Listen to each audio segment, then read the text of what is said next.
Most artists think portraits like this are harder.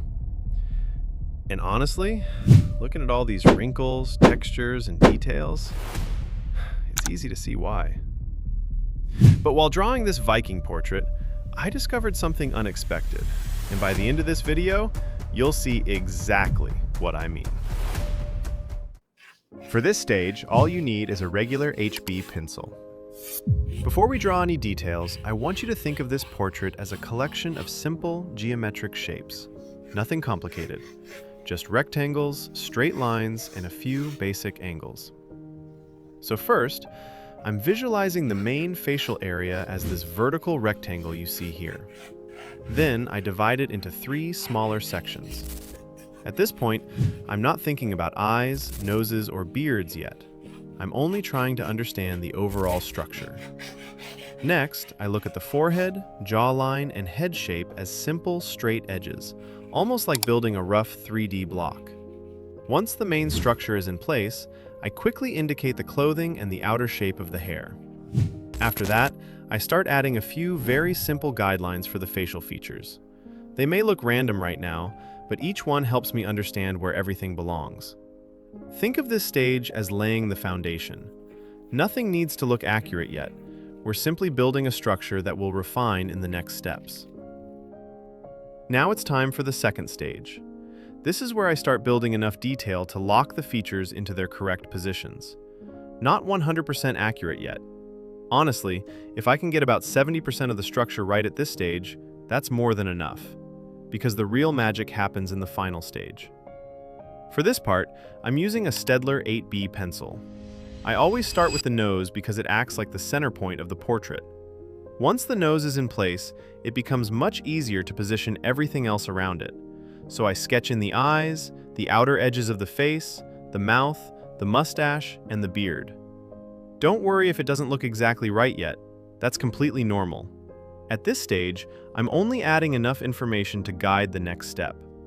After that, I move to the beard, forehead, ear, and hair, keeping everything simple and loose.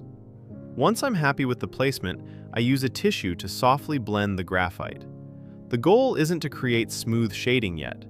I'm simply preparing the surface so I can add much more detail in the final stage. This is the most important stage of the entire portrait. This is where most of the work happens. For this part, I'm switching to a Staedtler Black 8B because it gives me much darker values and stronger contrast. If you don't have one, don't worry, even a regular 4B pencil can still get the job done. As usual, I start with the nose, and in this particular angle, there's a very important reason for that. I begin with the area between the eyebrows, then slowly build the shadows on both sides as I work my way down into the nose. After that, I move to the left eye. Pay close attention to its size and placement. Then I start working on the side planes of the face, and this is exactly why I like starting with the nose. Many artists struggle with the outer edges of the face because there aren't always clear reference points. But once the nose is established, measuring the distance from the nose to the side of the face becomes much easier. And this portrait gives us another advantage, because it's packed with details. At first, that might sound like a problem, but the more I worked on it, the more I started noticing something interesting. Every new detail seemed to make the next one easier to place. And by the end of this drawing, I'll show you exactly what I mean.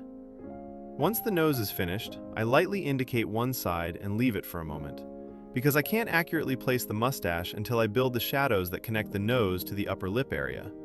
One part leads to another. Then I move into the mouth and teeth. Here, try to train your eye to see multiple values instead of a single dark shape. The inside of the mouth shouldn't be one flat tone. You'll usually find several levels of darkness between the tongue, the deepest shadows, and the teeth. Small value changes like these make a huge difference in realism.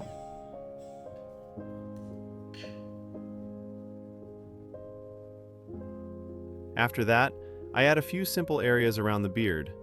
I'm not focusing on every white hair yet. I just want enough information to build the structure. And now the mustache becomes much easier to place. Not because I'm measuring more, but the portrait is starting to give me more information to work with.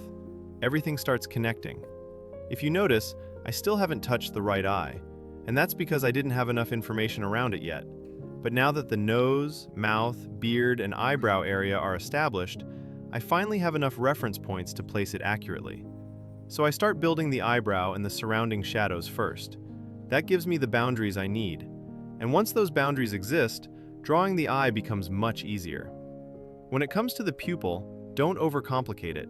Focus on the shape, the highlight, and the wrinkles underneath the eye. Those small details do far more for realism than most people realize. If you notice, I stopped before finishing the beard, and that was intentional. At that point, I still wasn't completely sure where the ear should sit. So instead of guessing, I kept building the portrait one section at a time. I continued through the nose, the eye, and the shadows underneath it. That naturally led me into the cheek area, and from the cheek, I finally had enough information to locate the ear more accurately. That's why I rarely jump ahead in a portrait. One area usually gives you the information you need for the next one. To place the ear correctly, I compare it to two main landmarks, the eyebrow above it and the nose below it. Once those relationships feel right, the size and position of the ear become much easier to judge. After that, I add a few shadows above the ear and leave that area for a moment. Then I move down into the neck. Pay attention to the angle of the neck and how it connects to the body. Small proportion mistakes here can affect the entire portrait. From there, I return to the hair, and once again, the ear and skull structure give me the information I need to find the correct hairline. When drawing hair, I focus on the larger strands first. Then I work from the darkest values toward the lighter ones. A sharp pencil makes a huge difference here. جد الساعة عمال تعمل انعكاسات عشان أنا كده مش هلحق أخلص حتى. هو الستاند ده جاي مع الكاميرا ولا لا؟